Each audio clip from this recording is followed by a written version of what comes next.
Hey everybody, we're live. It's Always Bookin Comedy. I'm Mark Masters. Another Monday night. We're doing this. We got Merit Kahn in the house tonight. How you doing, Merit? I'm doing great. I'm doing great. So Merit has this, I've never seen it. She's going to tell us all about it. She has this incredible underground comedy show in her basement, I think. Why don't you tell us a little bit about it, Merit? It's called The Secret Cellar, and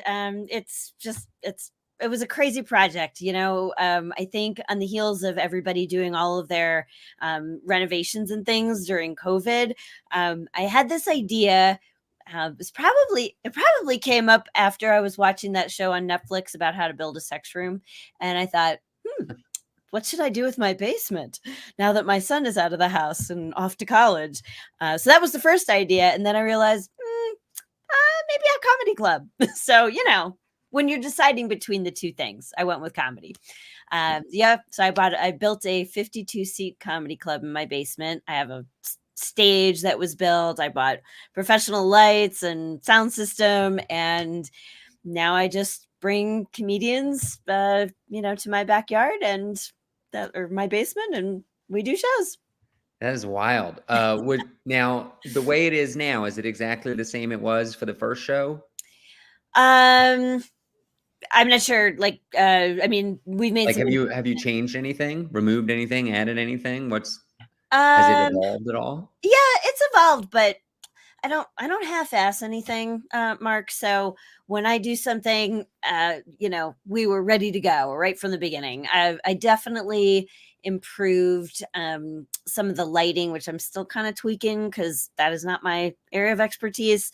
And I want to add some video elements so that they're always ready and in the right place. So I don't have to monkey around with that. And I can give people video that's got good lighting with it and everything. But yeah, I have like hand painted brick kind of work going into the basement. It looks awesome. And I have this great brick background. I have curtains. I really built it because I have a one woman show that I perform.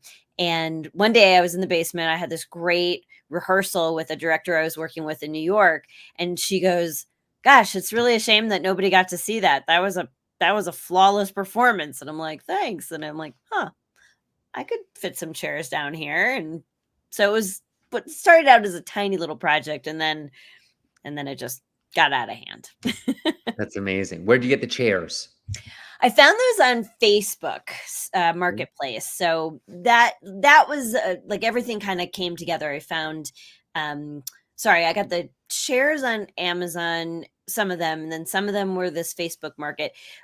There was this group in, I don't know, somewhere, Boulder maybe, and they had a theater, and during COVID, they had to change their seating. So they had all these chairs, but normally people were sitting right next to each other. So they bought these, they made actually these little cafe tables that were the perfect little round tables you see in comedy clubs. And so they built those, and they had seating for 6 around each table so that they were spaced, and then they could still do their performances during COVID. And then when everything opened up again, they were like, what are we going to do with all these tables? So they were getting rid of the tables, and then I bought some of their chairs, but then I had to paint the tables, and the tables weren't kind of level. So there was leveling them. I probably spent more putting into the tables than I could have bought new tables, but lessons learned all over the place. I made a lot of mistakes building that because I don't know what I was doing. So that's the interesting thing, I think. It sounds very successful. We'll get into some of the comics you've had and some of the big wins, but what were some of the mistakes, the things you learned along the way? Oh my goodness, my mistakes. Well, the first mistake was lighting. So I had this image in my mind, and I was just like, oh, I got to get this lighting system, and it looks so cool. And I bought like this whole, it was like a DJ setup, with the tracks and all the like these complicated lights that were on there. I'm like, LEDs, and like, well, maybe I want to do a dance party down here. Maybe I want to do that. Like, no, I should have just bought lights that go on and off. It's going to be one color. It's going to be aimed in the right spot. But instead I have these LED things with lots of complicated programs that I will never understand. But I bought the whole truss system and like all of this. And none of that was the right thing. And by the time I realized it, I was very blessed. I was able to sell it on Facebook Market for exactly what I paid. I'm like, I just Wow. got to dump this and get rid of it. And then I bought like the 2 lights I needed and no truss system, but still it's still too complicated. And that's Do my the only. lights hang from the ceiling? Are they on tripods? No, they're on the ceiling. Yeah, they're mounted. So my basement, it's not a finished basement. So around the edges, like, to make it look like a real finished room, I literally hung black sheets. They're literally stapled to the wall. So that's the edges. And I have gym floor on the bottom, like Okay. those like puzzle Like pieces. squishy Yeah. kind of stuff? Yeah, yeah. So, but I thought that was a great idea because that way people could come. It's always BYOB because I don't have a liquor license. I don't want to get in super trouble. I can already get in trouble doing this, but I'm not getting in that much trouble. Right. So, but I figured, people are messy, whatever. I just swap out a floor tile. So I have Yeah. 2 extra boxes of that. Um, yeah. So that's kind of the edges of it, but I didn't. It's really just the rafters on the ceiling. Like it's not a finished ceiling, so I had it painted black. So everything is I really created this big black box, and then I built the stage. And then, it was the lighting system. And then I bought the right microphones, the speakers. I made a huge mistake with the speakers. I bought these gigantic speakers, and I thought that they would be able to hang from the ceiling, horizontal, but they only hung vertical. And then the guy who was helping me hang them, he's like, I don't think you bought the right stuff. I think what you need is this. And so I bought them, returned them, bought something else. They were smaller, they were better. It's just like it was a lot, a lot of buying and returning, and yeah. So Wild. What else should I ask about? So you talked about sound a little bit. Do you have like a soundboard? I do have a soundboard. I have an Okay. 8-channel soundboard. Do you know how to operate it? And I know have you how to learned? I know how to make it do what I need it to do, and Okay. if it ever doesn't, like, work like it's supposed to, I'm screwed. That's Like, funny. I run shows independently in a lot of venues, and it's interesting. Like one of the themes here is you don't always need the biggest, most complicated thing to run a comedy show because there's a lot of overlap between comedy and live music, and mm, sometimes live music does need strobe lights and monster speakers and whatever, and it's the worst when I go into these venues when the person who set everything up has left the venue and yeah. nobody knows how anything works. It's so complicated. You got a soundboard the size of a king mattress, and everybody just presses one button. Like nobody knows how it Yeah. works. So yeah. I think Well, my that's a very problem is valuable lesson. I am the person who's supposed to know how it works, and I am at the venue, but I still don't know how it works. So Incredible. that's Yeah. that. What's the like climate control situation? Is it ever too hot or too cold to run a show? I haven't had any problems with that. The only challenge is, I mean, because it's my house, I have to remember like the shows I did when it was warm out. I had to I have my whole like production list, my like run of show, and it's stuff. It's down to the detail. Like 2 o'clock in the afternoon, turn up the air conditioning so that Right. it's cool in the whole house. And I don't have a basement down in the I don't have a bathroom in the basement, so people Mhm. are literally in my house like using the bathrooms on the first floor and whatever. And I bought these like guard, like you see when people are walking the red carpet, like I forget what those are called. Stanchions. Yeah. So I have that like blocking off the stairwell or something. Ropes for anybody who doesn't relate. Yeah, Like it's a rope. fancy word for Yeah. rope, Yeah. really, like a nightclub rope. Yes, nightclub rope, exactly. Yes. So yeah, there's I forget where I was going with that, but yeah, Climate control, and climate you got to heat the control. whole house or Um, cool the whole house.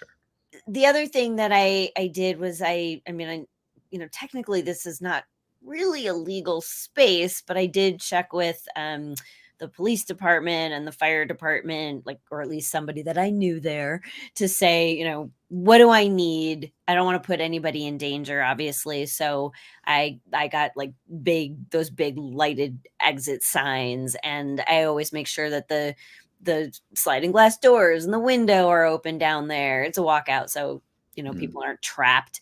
And so there's little things that I put in this space. For climate control, it's really just making sure it's done early enough in the day so that you're not hearing the system go on, because there's a sound for the air conditioning unit or something, and you don't want that going on during the show. So Boy, you sound like my favorite kind of showrunner. Very detail oriented. I love it. What's the most obscure item on your show running list? Oh, I should have pulled that up. Like something people would be surprised. Like, that's a surprising one. 2:00, turn on the whole house. Yeah. Air conditioning.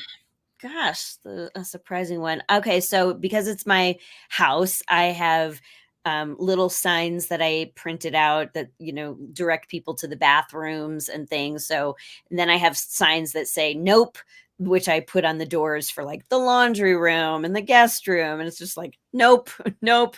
Here's the bathroom. You made it." So stuff like that. So it's like tape the signs up, and I mean, things that you wouldn't have in a normal club. It's like, make sure you put out the cups and fill up the ice thing and get the wine opener, because people are bringing their own stuff. So I have a whole kitchen setup that I do to get that ready. I have somebody usually at the door doing check-in, and then I usually get one of my like bigger bouncer guy friends to make sure that as people are leaving, they didn't drink too much. Like I worry about that stuff.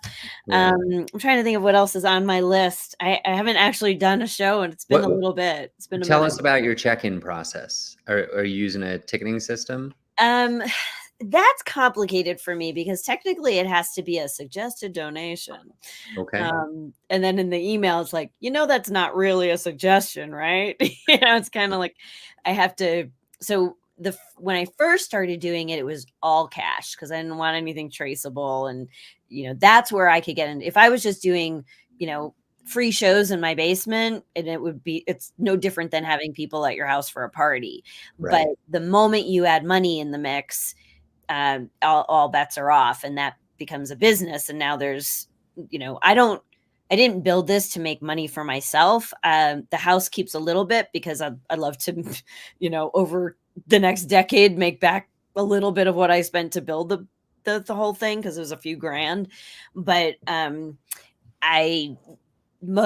money is designed to go to the comedians. I strongly believe comedians should be well paid, and many venues don't do that. So I want to offer and it's only 52. So as I was kind of figuring out the numbers, like the numbers make sense if I have 30 people, because my tickets are $40. So wow. Okay. that's high for stand-up comedy, but it's BYOB. There's free parking on the street. If you live in the suburbs, like I'm in the Southeast Aurora, if you live in my area, it's way better for you, because I'm bringing comedians that regularly do comedy works, comedians that have played Vegas and New York, and they have dry bar comedy specials. Like, I'm not doing open mics. I'm not. Right. You got to be high quality, and that is not that big a deal. $40, you could easily spend that with a 2-item minimum at a club, even if the ticket was only $15 at the club, and tickets are usually 25 and up. Yeah, that's right. So I don't feel at all, but if I have 30 people at $40 a piece, I've got $1,200 to split between.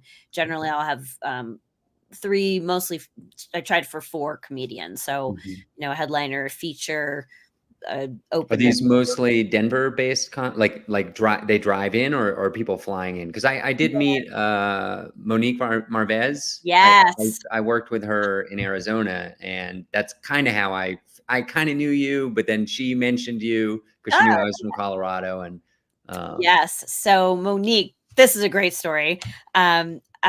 the director who helped me with my show is a woman named Carol Montgomery. She's a longtime stand-up comedian, Vegas, New York. She lives in New York now, and she helped me sort out my show.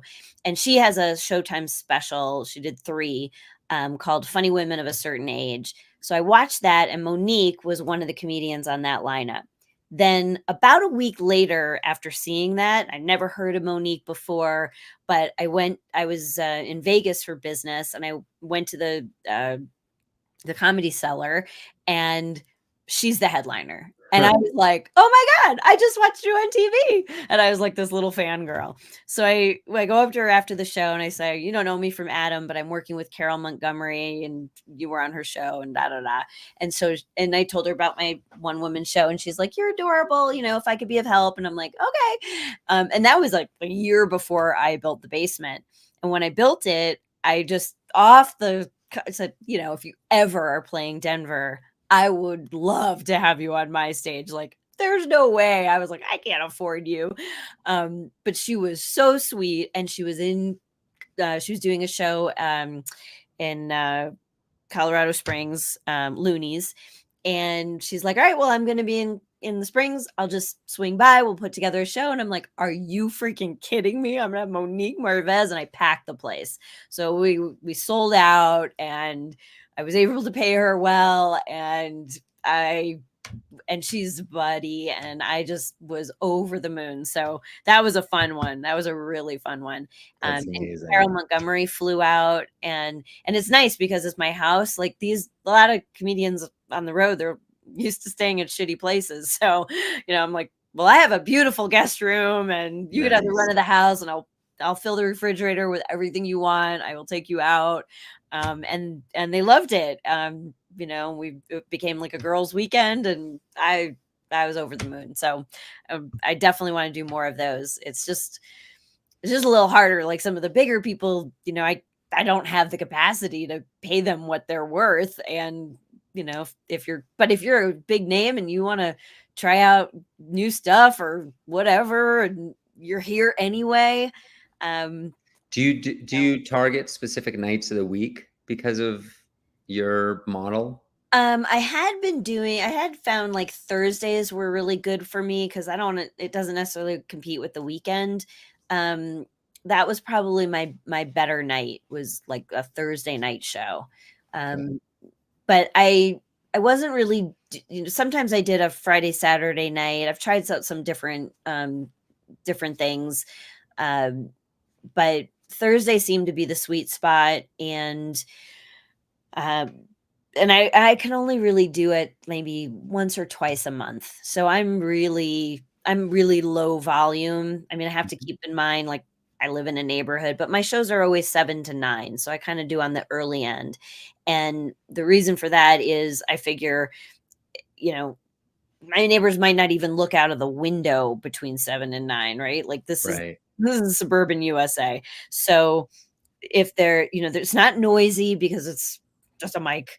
And, you know, people are in and they're out. And it's, Yep. you know, by the time they would complain about all the cars in the street, the cops wouldn't even arrive. Like, Right. no Yeah, one's they're gonna, gone. yeah, they're gone. So, but if I was doing it every weekend, first of all, it's exhausting to me and I have a life. I like to go and do other things, but, you know, and be on other people's shows. So I try to fill it in, you know, when it works for me. So it's not like a regular schedule.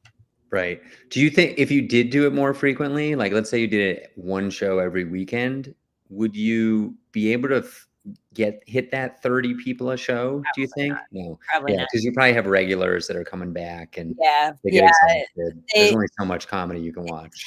exactly. And the challenge when it's at your house is that, you know, I don't advertise my club on social media. I don't want every random person buying a ticket or like Mhm. showing up at my door. You know, there's What do safety you So how issues. does that work? Like, if a headliner's coming in and they wanna advertise it to their fans who live in the Denver metro area, do That's you have, like, a show link, or where do they? yeah. So it's right now it's just my website. So it's meritkahn.com Okay. and KAHN, MERITKAHN.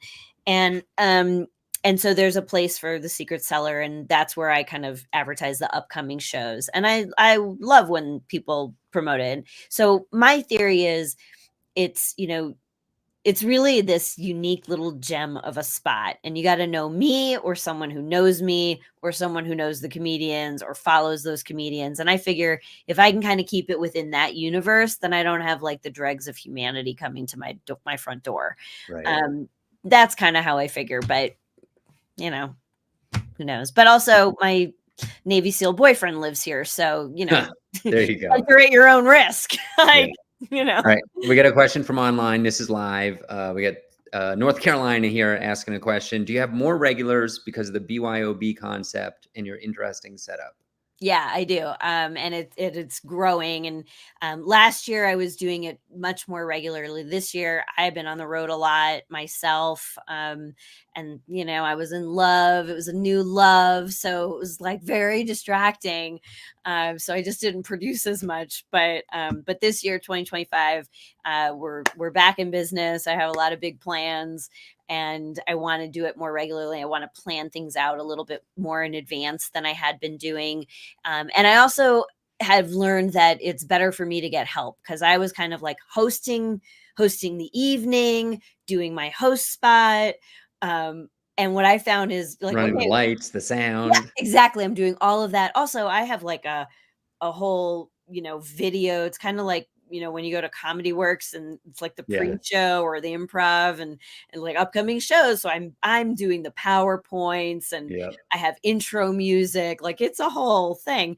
But it's a lot of work for me. And so what I realized is, for $50, I can hire somebody to do be the house manager and run all that stuff, so I can be the performer and the greeter person, which is so much fun, and I love that. But I can't manage all that other stuff at the same. Literally, I was like pushing play on the record on the video, and then push play on the sound, and introducing myself sometimes. Like, what am I doing? Like, let people help you. So that's awesome. How did you come up with the number 52? Was it just how many chairs you have? It was a combination of how many chairs I have and how many I could fit. Now, when I do a show and when it reaches 30, I know it looks packed, because I did put a curtain sort of like 3/4 of the way back. And if I don't, like, in comedy, you really want everybody close together. You want the laughter to bounce off, and there's a science to why a comedy club looks the way that it does. And so I built it with that in mind, so that if I only had 30 people, it still looks like it's sold out. When I just close the curtain, and then all the other tables and chairs are behind the curtain. And I also wanted— That's brilliant. They do that. Laugh Boston, big club in Boston, Cheaper Than Therapy in Union Square in San Francisco. It's very smart. Very smart. Well, thank you. I will take that stroke. And I also, like, when I built it, I thought, I don't know what else I want to do with it. And so I would, like, maybe I put all the tables and chairs back there, or who knows, but maybe I put all the tables back there and I just, line the chairs up. There's lots of different ways to configure it. But yeah, 52 was really what can comfortably be there with aisles, so that it's not a dangerous situation for anybody. Yeah. Gotta think about it. Do you have poles in your basement? Are there like line of sight issues? There's no line of sight issues. It's sort of like, if you think of it like an L. So you come downstairs, and it's like the short part of the L, and then the deep part of the L is like, so the stage is in the corner. And so the short part of the L kind of operates like my green room, that's sort of in the space, but it's got the couches and reserve tables, and that's kind of where the comedians and their guests hang out. And then where the stage is, all the seats there's 52 seats that are right in front of the stage.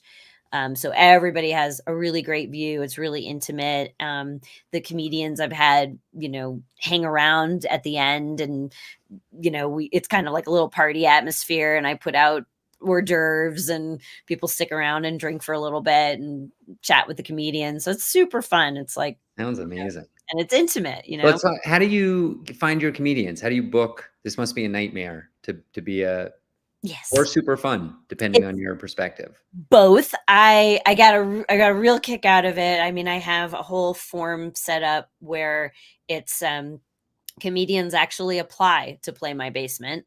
And so sometimes, like, I'll be at a show and I will just force my card on someone and just be like, oh my God, you are hilarious. I would love to feature you in my basement. Here's what I can pay you. If you're open to it, let's do it. Like, so if I give my information to somebody, I already know I want them.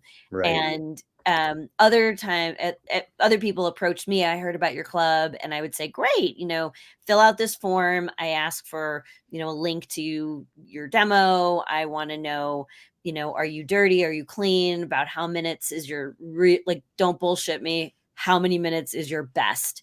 And all of that. And so I have a spreadsheet and I watch every video. Nobody gets into my basement unless I think they're hilarious. And I have my preferences. So, There you go. but sometimes I'll do dirty shows, Mhm. and those have a very different audience. Like, I don't invite my dad and, his rabbi friend to the dirty show, but they love my clean shows. So I ask those questions because I want to build the right lineups, Mhm. and that's super helpful. So some people have filled out my forms, and I just don't. I'm not going to break anyone's heart, and it's not. Sometimes people are very funny, but I just know that it's not going to be a match for the people that come here. This is Yeah. it's a very suburban audience I have. Yeah. Older, wealthier, probably.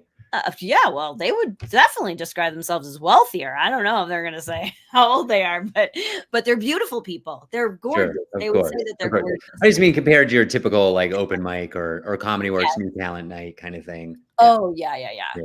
I have that same issue. All the shows I run in the mountains, I just have to remind people, look, this audience, the demographic is different.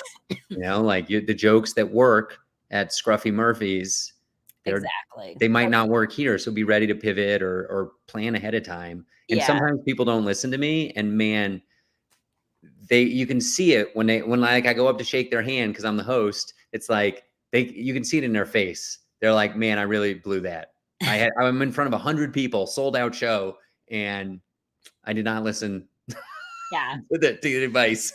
Well, and I have, a pretty standard thing that, I send to the comedians that are going to perform here. And I just like, look, this isn't a regular club. This is my home. And in my home, I do not want anybody to feel like, picked on. Like, Belittled. Yeah. yeah, I don't want any of that. I mean, your typical, it's just not it's not a heckle crowd. Right. And manage the hecklers if you get them, but I'll manage that. And people don't do that here. But I'm pretty adamant about, I don't want one-sided political humor in my house, because I don't want anybody to feel like their voice Drives me crazy, Merit. heard. Drives me absolutely crazy when big name comics will do that. And I'm just like, that's not a good idea. You're provoking a fight on the ride home, and those people aren't going to come back to comedy. Drives me nuts. Anyways, we're running out of time. I want to ask you an important question. 2025, you got big plans. Who's your like stretch goal or a short list? Who are some comedians you'd absolutely love to get? Oh man, I wasn't prepared for that one. Gosh. I mean, there's so many. I want community. I don't even know how to answer that question, Mark. I want everybody I would love to have a lineup of headliners that are so excited to play a unique venue like this. I've had people ask me if they could tape a special, which I think would be out of this world. So yeah, anybody who's really open to doing something cool and creative, I will build a show around a big name.